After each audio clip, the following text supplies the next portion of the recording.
जय हिंद, नमस्कार, welcome you all to mission competition. मैं राहुल आप सभी का स्वागत करता हूं। दोस्तों यहाँ पे आप ध्यान दीजिएगा, एक बार देखिएगा। यहाँ पे अपना बिहार बजट 2023-24 आज की वीडियो हम लोग डिस्कस करेंगे। बिल्कुल कंपाइल्ड फॉर्म में मैं आपके साथ ये हैंड रिटन नोट्स शेयर कर रहा हूँ, ठीक है। और इस नोट्स के बदौलत आपको जितने भी एग्ज़ाम रिलेटेड जो फैक्ट्स हैं बस वहीं कवर कराए जा रहे हैं। आपको ना ही ज़्यादा ना ही कम एग्ज़ाम रिलेटेड फैक्ट्स। ये सारे अगर नोट्स आप लोग लेना चाहते हैं, हमारे आप लोग पेड टेलीग्राम ग्रुप में ज्वाइन हो सकते हैं।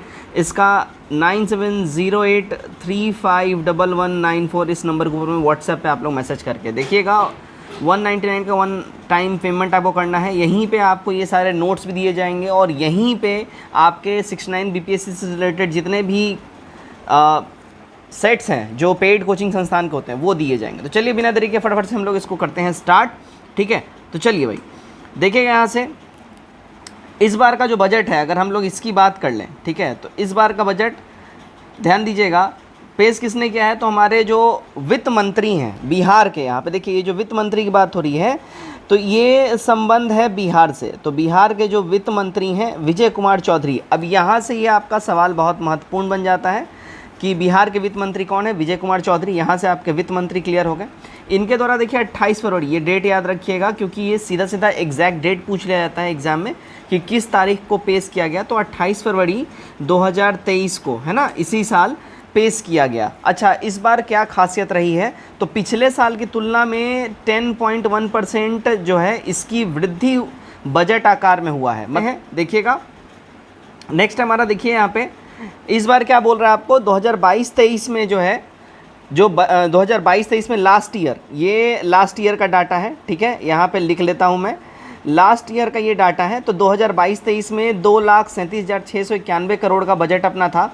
और इस बारी 23-24 की अगर हम बात कर लें, 23-24 में कितना बजट हो गया है तो देखिएगा 2,61,885.40 करोड़ रुपये। अब यहाँ पे देखिएगा इन दोनों में फ़र्क कितने का दिखा रहा है। देखिए ये जो फ़र्क है ना, यानी कि 24,194.21 करोड़ रुपए, यहाँ पे ये इतना ज़्यादा बजट में ऐड किया गया है, ठीक है, पैसे को। आगे बढ़ते हैं हम लोग। अब देखिएगा अगर हम बात कर ले विकास दर, तो 2021-22 में जो बिहार का विकास दर रहा था 10.98% रहा था। ये एक्चुअल आपको दिखाया जा रहा है, एकदम एक्चुअल डाटा है, वास्तविक है, ठीक है। तो इसको आप लोग यहाँ पे इंग्लिश में एक्चुअल लिख सकते हैं, रियल लिख सकते हैं। 2022-23 लास्ट ईयर का यहाँ पे देखिए 10.34 अनुमानित है, प्रोजेक्टेड है ना, ये अनुमान लगाया जा रहा है, इतना जा सकता है। और इस बार का सबसे ज़्यादा रहेगा 23-24 में अनुमान लगाया जा रहा है कि 15.24% ये जो है ना आपका बिहार का विकास दर रह सकता है। ये बहुत इंपॉर्टेंट है, विकास दर आपसे बार बार पूछता है, ये बेहद महत्वपूर्ण है, इसको डेफिनेटली देख लीजिएगा, कर लीजिएगा आप लोग, ठीक है। तो 21-22 में अगर हम बात कर ले 10.98% रहा था ये एक्चुअल, और 22-23 में 10.34% रहा था ये अनुमानित था, और 23-24 में 15.24% रहा था। अब यहाँ पे एक और बात आता है बहुत ही महत्वपूर्ण, देखिएगा क्या बोला जा रहा है कि आर्थिक विकास दर में बिहार का जो है पोजीशन क्या है, पोजीशन ऑफ बिहार। तो इसका पोजीशन है थर्ड, ध्यान रखिएगा। अच्छा, थर्ड बिहार का है, बिहार का तो आपको थर्ड याद रखना ही है, यहाँ से तो बिहार का पूछेगा ही कि आर्थिक विकास दर जो है यहाँ पे इसमें बिहार का क्या रैंकिंग है, तो थर्ड है। लेकिन फर्स्ट पे कौन है, आंध्र प्रदेश है 11.4% के रैंकिंग के साथ, और राजस्थान है 11.04% रैंकिंग के साथ। अच्छा, बिहार का मुझे रैंकिंग एक्चुअली मिल नहीं रहा था, तो आप लोग इसका रैंकिंग अगर किसी को भी ध्यान में हो कमेंट जरूर कर दीजिएगा बिहार का रैंकिंग, ठीक है, मैं अपडेट कर दूंगा। तो कमेंट जरूर आप लोग कर दीजिएगा बिहार का रैंकिंग, ठीक है। चलिए आगे हम लोग बढ़ते हैं। अब देखिएगा यहाँ पे अगर हम बात कर लें, देखिए सबसे ज़्यादा रुपया केंद्रीय करों से राज्य में जो है ये राज्य के अंश में प्राप्त होता है। देखिए जो सेंट्रल गवर्नमेंट जो टैक्स वसूल करती है उसमें जो स्टेट गवर्नमेंट का जो शेयर बनता है वहाँ से सबसे ज़्यादा पैसा स्टेट गवर्नमेंट को रिसीव होता है 39.20%। ये वीवीआई लाइन है, इसको ज़रूर लिख लीजिएगा कि सबसे ज़्यादा राज्य को, बिहार राज्य को पैसे कहाँ से मिलते हैं, तो केंद्रीय करों में जो राज्य का अंश होता था, जो होता है, जो राज्य का शेयर होता है, वहाँ से प्राप्त होता है। वित्त वर्ष 23-24 में कुल राजस्व प्राप्ति में कर राजस्व का हिस्सा देखिए 71.79% है, ठीक है। यानी कि जितना भी राजस्व प्राप्ति हुआ है, जो भी टैक्स कलेक्शन हुआ है, उसमें कर राजस्व का जो हिस्सा रहा है उसमें 71.79% टोटल कर राजस्व का हिस्सा रहा है, ध्यान रखिएगा इस बात का। अब यहाँ पे कुछ डाटा मैं आपके साथ शेयर करता हूँ जो बहुत महत्वपूर्ण है। देखिएगा यहाँ पे राजकोषीय घाटा 2021-22 में जीएसडीपी का 3.78% रहा था। ये वास्तविक है, एक्चुअल यहाँ पे ये आपको डाटा दिया जा रहा है। अब राजकोषीय घाटा 22-23 की बात हो रही है, जीएसडीपी का 3.47% अनुमानित, ये प्रोजेक्टेड है, ठीक है, प्रोजेक्टेड है, इतना हो सकता है। और राजकोषीय घाटा 23-24 में जीएसडीपी का 2.9%, ये भी प्रोजेक्टेड आपको बोला जा रहा है। अब राजस्व बचत अगर 23-24 में बोलें तो देखिएगा ये बहुत महत्वपूर्ण है, बचत वीवीआई करके लिख लीजिए, जीएसडीपी का 0.52%, ये भी प्रोजेक्टेड है, ठीक है ना, कि इतना बचत इस बारी हो सकता है। तो ये बहुत इंपॉर्टेंट सारे फैक्ट्स हैं। तो यहाँ पे 23-24 में अगर हम बोलें कि घाटा, राजकोषीय घाटा कितना हो सकता है, तो 2.98%, जो कि प्रीवियस 2 साल के मुकाबले कम है, ठीक है, लगभग 1% का आधे % का अंतर पड़ रहा है। तो यहाँ पे राजस्व घाटा 2.98%, ये ध्यान रखिएगा, ये फैक्ट एकदम फिगर ध्यान रखिएगा। और राजस्व बचत जो है 0.52%, ये भी प्रोजेक्टेड है, अनुमानित है। यहीं से सवाल आपका पूछेगा प्रीलिम्स में, ये बहुत ही महत्वपूर्ण है और प्रीलिम्स पॉइंट ऑफ व्यू से ये वीडियो आपके लिए बेहद महत्वपूर्ण है। अब देखिएगा इस बार 8 सूत्री बजट की प्राथमिकताओं की बात करी गई है, बहुत ही महत्वपूर्ण आपके लिए बन जाता है। 8 सूत्री बजट, देखिए इस बार 2023-24 में का जो बजट है वो 8 सूत्री प्राथमिकताओं को यहाँ पे फोकस करता है। तो इस बारी जो आपसे प्रीलिम्स में सवाल बनेगा कि इस बार का बजट का जो फोकस था वो किस पे रहा था, किन पॉइंट्स पे रहा था। तो सबसे पहले ऑप्शंस में भी दे सकता है 8 सूत्री पॉइंट्स, या इन सारे 8 पॉइंट में से कोई का भी एक का नाम आपको दे देगा। नाम मैं आपको बोलता जाता हूँ, आपको बस थॉरली इसको देख लेना है। अच्छा, इसका पीडीएफ जो है अगर आप लोग चाहते हैं हमारे कंपाइल नोट्स का, हमारे पेड टेलीग्राम ग्रुप में दिया जाएगा, मैंने आपको बता दिया है।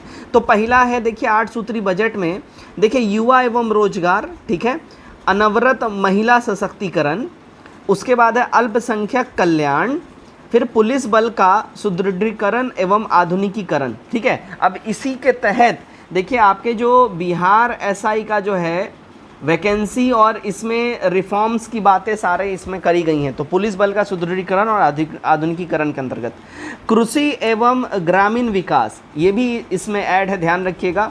कृषि तो ऐड रहेगा ही, बिहार हमारा कृषि प्रधान राज्य है तो ये ऐड रहेगा ही, साथ ही साथ ग्रामीण विकास को भी ऐड किया गया है, हरित विकास को यहाँ पे ऐड किया गया है, ठीक है, ग्रीन डेवलपमेंट, आधारभूत संरचना एवं औद्योगिक विकास, और साथ ही साथ शहरी विकास। तो ये 8 पॉइंट इस बार फोकस करके बजट में आपको दिया गया है। तो ये बहुत महत्वपूर्ण है एग्जाम पॉइंट ऑफ व्यू से, इसको याद रखिएगा, सवाल यहीं से बनेंगे, ध्यान रखिएगा।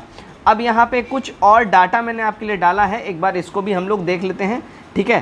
तो एक बार इस पे सरसरी नज़र डाल लीजिएगा। देखिए कुल प्राप्ति की अगर हम बात करें बिहार का वित्तीय वर्ष 2023-24 में अगर बजट की बात करें तो एक बार हम देख लेते हैं टोटल जो प्राप्ति हुई है। तो देखिए 2,62,85,085.40 करोड़ में यहाँ पे है, ध्यान रखिएगा, ठीक है।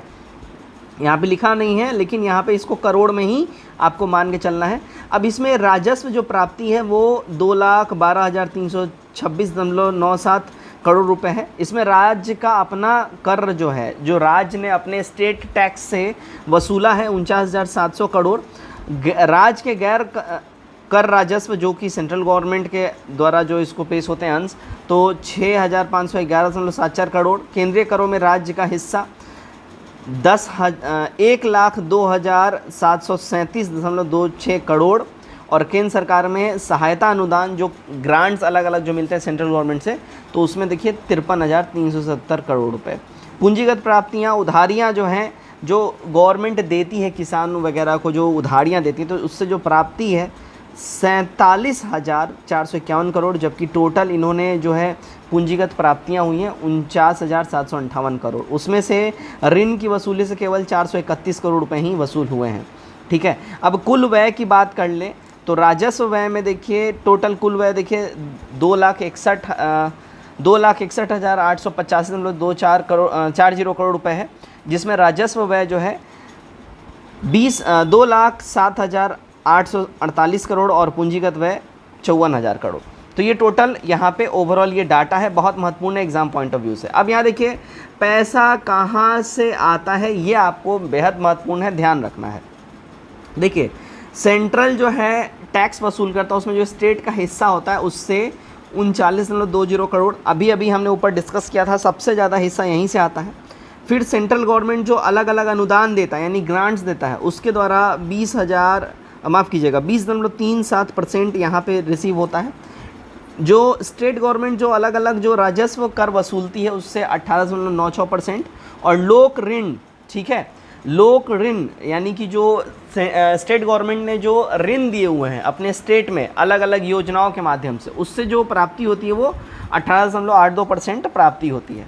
राज्य का कर भिन्न राजस्व मतलब कि टैक्स के द्वारा जो मिसलेनियस जो कलेक्शंस हैं उससे 2.48% और ऋणों की वसूली जो है 0.16%, यानी बड़ी ही नाम मात्र का ऋणों का वसूली होता है। अब कहाँ खर्चा होता है ये भी देख लीजिएगा। देखिए सामाजिक सेवाओं पे सबसे ज़्यादा सरकार खर्च करता है 38.14, लोक नियोजन का जो जितना कार्यक्रम वगैरह ये सब होता है उसके ऊपर सबसे ज़्यादा खर्चा है। सामान्य सेवाओं में 28.14% और आर्थिक सेवाओं में 24.14% खर्चा होता है। लोक ऋण 9% के आसपास यहाँ पे लोक ऋण में खर्चा करती है गवर्नमेंट, ध्यान रखिएगा, ठीक है। अब यहाँ पे इम्पॉर्टेंट कुछ फैक्ट्स हैं यहाँ पे एग्ज़ाम रेलेवेंट, इसको हम लोग कवर कर लेते हैं फटाफट से, ठीक है, क्योंकि यहीं से आपके सवाल के क्वेश्चंस बनेंगे। तो देखिए इस साल 23-24 में 33,000 किलोमीटर ग्रामीण सड़क बनाने का बात किया गया है बजट के अंदर में।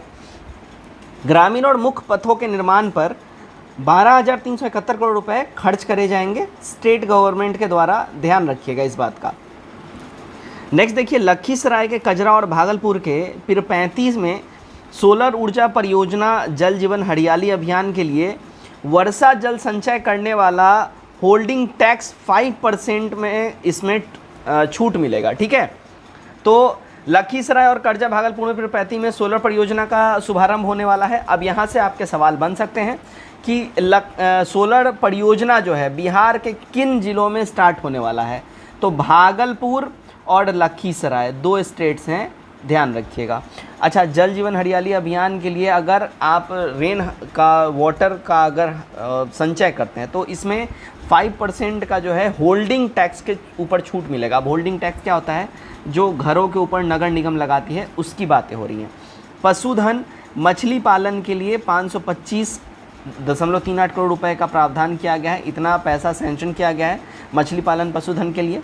और तलाकशुदा जो अल्पसंख्यक महिलाएं हैं जैसे SC ST हो गई, मुस्लिम हो गई, इन लोगों के लिए 25,000 रुपये दिए जाएंगे अगर इनकी तलाकशुदा हैं तो जीविका के अंतर्गत। अच्छा, इसको तो आप VVI कर लीजिएगा क्योंकि महिला सशक्तिकरण महिलाओं वाले सवाल पे सरकार का ज़्यादा फोकस है। तो तलाकशुदा अल्पसंख्यक महिलाओं को कितना पैसा दिया जाएगा, 25,000 दिया जाएगा, ये वाला डाटा याद रखिएगा, ठीक है। जीविका के अंतर्गत अब तक कुल 10.45 लाख स्वयं सहायता समूहों का गठन किया गया है, इसमें 1.30 करोड़ महिलाओं को जोड़ा गया है, इस बात का ध्यान रखिएगा, ठीक है।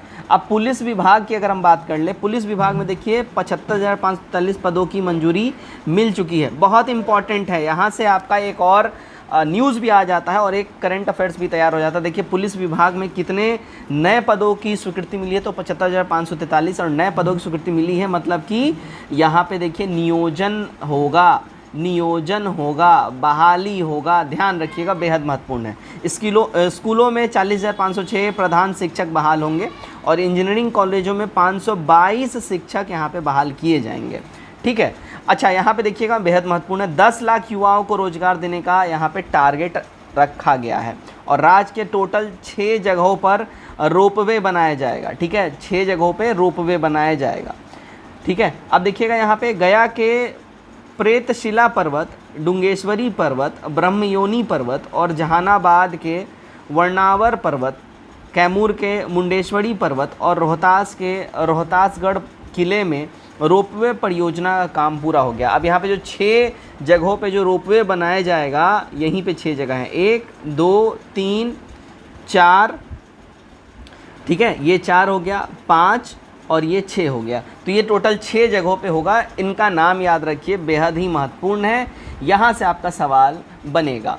राज्यों के 21 सदर अस्पतालों को मॉडल अस्पताल बनाया जाएगा। ठीक है, स्वास्थ्य विभाग के लिए देखिए 16,966.40 करोड़ रुपए का प्रावधान यहाँ पे आपको दिया गया है, राइट। और यहाँ पे देखिएगा 15वें वित्त आयोग के अनुशंसा के अनुसार वित्त वर्ष 2023-24 के लिए कुल बकाया ऋण को सकल राज्य घरेलू उत्पाद के अनुपात का 40.4% की सीमा में रखना है। शिक्षा बजट को बढ़ाकर 40,450 करोड़ रुपए कर दिया गया है। और राज्य के 62 अस्पतालों में, ये इम्पॉर्टेंट है, दीदी की रसोई, ठीक है, ये बहुत इंपॉर्टेंट है, राज्य के 62 अस्पतालों में दीदी की रसोई स्टार्ट की गई है। तो दीदी की रसोई जो है ये कहाँ पे स्टार्ट हुई है या होने वाली है, इससे संबंधित सवाल बनेगा ही बनेगा, ध्यान रखिएगा।